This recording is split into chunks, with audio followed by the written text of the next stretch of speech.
In today's video, I'm going to teach you how to create coloring pages in Canva. If you've ever tried making printable coloring pages and ended up with blurry exports, awkward spacing, or graphics that don't print neatly on the page, this process will make things much easier. The goal here is to set up your design properly from the start, use clean outline style graphics, and export a file that's actually ready for printing.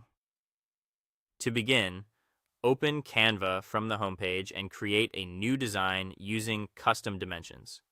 This is an important part of the process because coloring pages are meant to be printed, not just viewed on a screen. Click Create a design, then choose Custom Size. Change the unit from pixels to inches and enter your page size. A common choice is 8.5 inches wide by 11 inches high for a standard US letter page. Then create the new design to open your blank canvas. Once the page is open, set up your print guide so you can keep everything inside a safe area. Go to the File menu, open View Settings, and turn on Show Rulers and Guides. Then also turn on Show Margins. This gives you a visible boundary on the page, which helps make sure your artwork and borders don't get trimmed too close to the edge when printed. Now it's time to add the actual coloring page artwork. On the left side, open the Elements panel and use the search bar to look for line-based graphics. Terms like coloring page line art, outline vector shapes, or black and white mandala can help you find the right style. After searching, switch to the graphics results so you can browse visual elements more easily.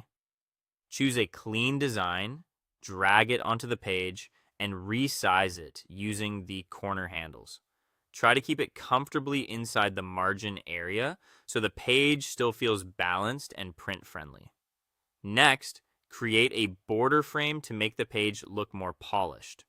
Search for a rectangle shape in the Elements panel and place it on the canvas. Stretch it so it lines up with the safe margin guides. Then use the top toolbar to remove the fill color by setting it to transparent or no color. After that, adjust the border style, set the line weight to around 3 or 4, and change the border color to black. This creates a clean, professional frame around your design.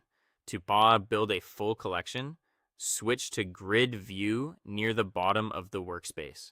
Select your finished page and duplicate it as many times as needed. This saves time because your border and layout stay consistent across every page.